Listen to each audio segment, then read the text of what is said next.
Valencia, un lugar mágico y místico. Este libro es una oda al amor, a la pasión y al cariño que siento por esta ciudad.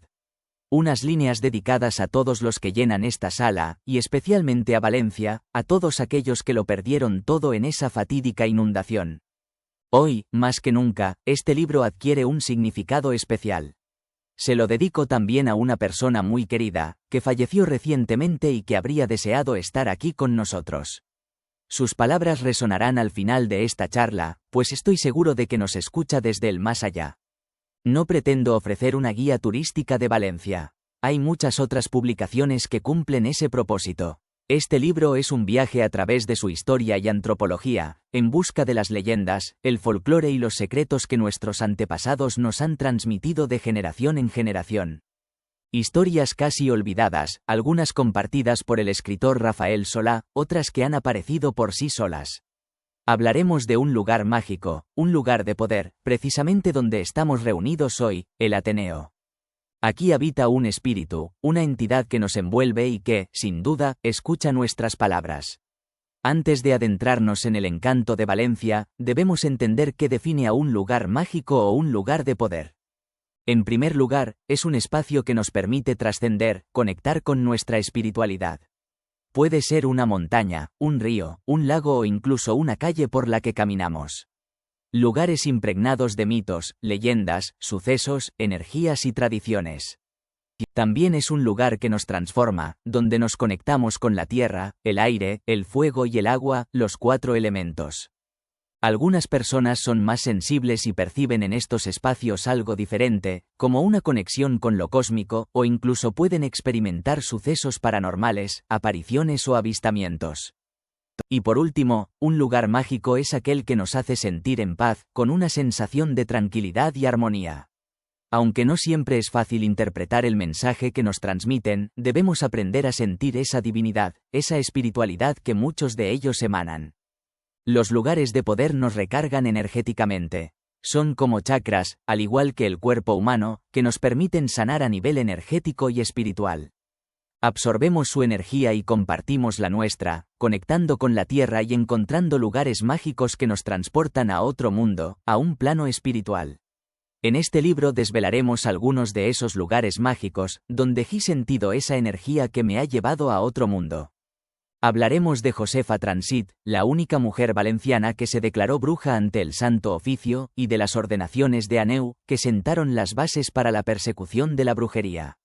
Valencia es un lugar mágico, un lugar de poder que nos traspasa, nos conecta y nos transforma.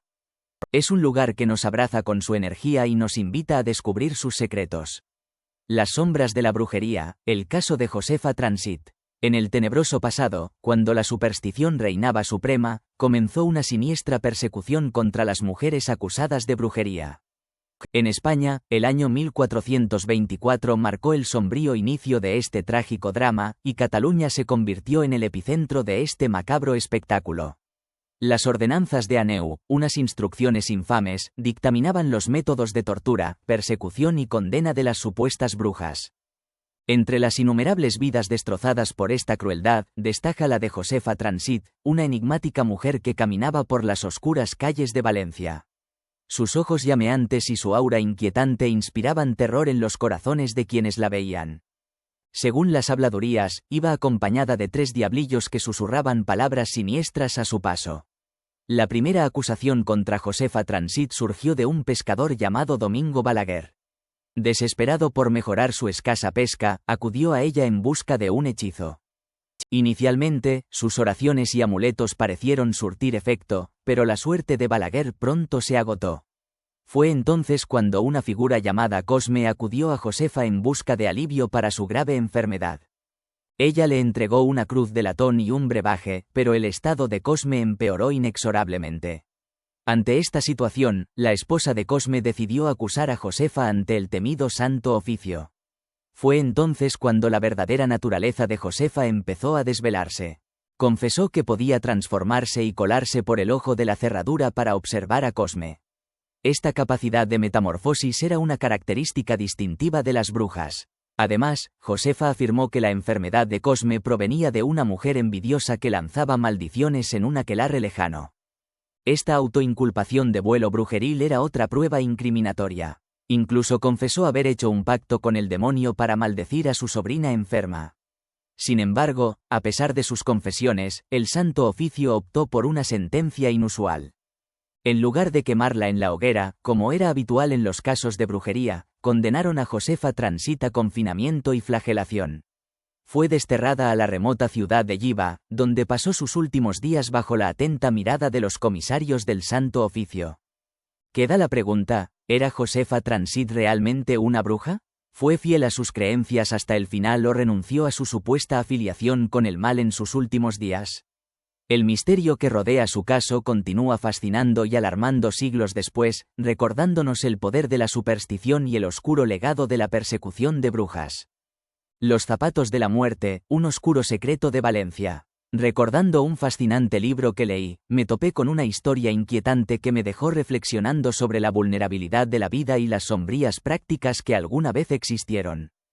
En esos tiempos pasados, se creía que una bruja llamada Conjura moraba en Valencia, pero su historia se desvanece en la niebla del tiempo.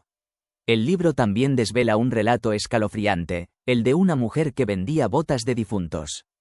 Gracias a un valioso hallazgo en un periódico de 1933, conseguí fotografías que revelan una verdad macabra. En una de ellas, una anciana calza a un niño que hace la comunión. El niño, radiante de alegría, ignora que está estrenando zapatos que alguna vez envolvieron los pies de los muertos. En la otra fotografía, una hilera de zapatos brillantes, relucientes, pero con un oscuro pasado. La mujer que los vendía, la misma que se ve en ambas imágenes, sacaba provecho de una costumbre macabra. Hasta el siglo XIX, el derecho de despojo permitía a los verdugos quedarse con las pertenencias de los ejecutados. Aunque la ley prohibía vender esas posesiones, la práctica persistía. Y donde hay un mercado, hay quien compra. Así, durante 4 décadas, esta mujer comerciaba con zapatos de muertos en una callejuela entre la iglesia de los Santos Juanes y el bullicioso mercado central. Una tenue luz amarilla apenas iluminaba los zapatos expuestos, un macabro recordatorio de la fragilidad de la existencia. Aún más inquietante era el oficio de los enterradores. Marcados por su sombría tarea, a menudo acudían desde lejos para preparar los cuerpos. Para detectar cualquier rastro de vida, colocaban una campanita en el dedo índice de los difuntos. Un aterrador fragmento de un artículo periodístico describe cómo, en un cementerio marinero, el enterrador descubrió el cuerpo de una niña, sus huesos descarnados y sus manitas desnudas. Pero sus zapatos blancos estaban impecables. ¡Qué lástima de zapatos!, lamentó, y añadió, limpiándolos bien, todavía servirán. La entrevista revela la verdad sobre el comercio de la mujer, la mercancía es un secreto a voces. Nos traen sacos llenos de botas, mezclados, incluso rotos. Los cosemos, los limpiamos y les damos lustre. Es escalofriante imaginar que niños pobres y desamparados, eufóricos por sus nuevos zapatos, desconocieran su origen macabro. Pero esa era la triste realidad de un tiempo en el que la muerte y la pobreza se entrelazaban cruelmente. Esta historia, un inquietante recordatorio de las oscuras profundidades del pasado humano, nos invita a reflexionar sobre la fragilidad de la vida y los extremos a los que pueden llegar las personas en busca de lucro. El enigmático rosario del verdugo, un amuleto perdido en el tiempo. Me adentré en el fascinante mundo de la historia local gracias a ese maravilloso libro. Allí descubrí la historia del Rosario del Verdugo de Valencia, un amuleto que antaño protegía a la gente, especialmente a las parturientas.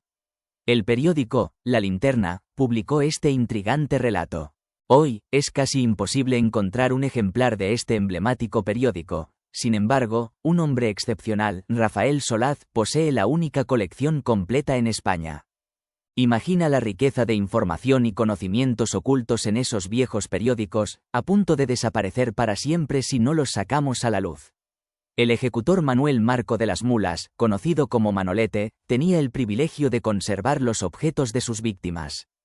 Pero con frecuencia, verdugo y reo compartían un vínculo insólito. La noche previa a la ejecución, pasaban tiempo juntos, e incluso el condenado pedía perdón por el acto que se avecinaba. De esta conexión surgió el amuleto. Un reo obsequió a Manolete con un rosario. El objeto pasó a manos de la tía Toneta, una mujer humilde que vivía en una casa modesta. En 1936, el rosario cobró relevancia cuando Tonetta, de unos 70 años, relató su historia en La Linterna. Era pequeña, solo tenía 7 años, cuando fui a presenciar una ejecución, recordó Tonetta. El hombre había asesinado a su esposa. Manuel Marco lo ejecutó, pero antes le ofreció besar el rosario. Él se negó, pero cambió de opinión y pidió verlo. El patíbulo se alzaba cerca del río. El reo, con los ojos vendados y vestido con una túnica negra, se sentaba en una silla. El verdugo, nuestro vecino, nos decía, tened fe. Yo no soy malo. Me obligan, relató Tonetta. Era un trabajo que debía hacer, sin elección. El rosario se desvaneció, su destino incierto. Quizá yace en algún cajón, olvidado por un pariente de la tía Tonetta. Se decía que poseía propiedades milagrosas para facilitar los partos. Las embarazadas hacían cola en casa de Tonetta para que les colocara el rosario sobre sus vientres. Lo presto gratis, es caridad, afirmaba Tonetta. Fue un regalo del verdugo y no puedo quebrantar su poder. En una ocasión, el rosario se perdió en el mar. Una cigarrera había dado a luz gemelos y, entre los desechos, se extravió el objeto sagrado. Pero la búsqueda nocturna dio sus frutos y el rosario apareció intacto, aunque sin 3 avemarías. Las perdió una joven en su primer parto, cuando dio a luz a trillizos, contó Tonetta. Pero su virtud permanecía intacta. El rastro del rosario se pierde ahí. La tía Tonetta nunca mencionó a quién se lo cedió o si lo heredaron sus descendientes. Es posible que esté oculto en un rincón polvoriento, esperando ser redescubierto como un testimonio del pasado y las creencias de una época lejana. ¿Los secretos oscuros de la calle Cerrajeros, carne humana en los pasteles? ¿Quién iba a imaginar que las calles empedradas de Valencia guardaran secretos tan espeluznantes? En la calle Cerrajeros, donde se respira un aura de misterio, se rumorea que ocurrió un crimen macabro que hizo temblar a la ciudad. Un antiguo documento, el dietario de Pablo Carc y Gil, reveló una historia escalofriante. Carc afirma que en una taberna escondida en un patio, 3 cabezas de piedra adornaban la puerta, una siniestra señal de que quienes entraban a afeitarse nunca salían con vida. Además, se susurraba que los dueños de un establecimiento cercano convertían a sus víctimas en un macabro ingrediente, carne humana para sus pasteles.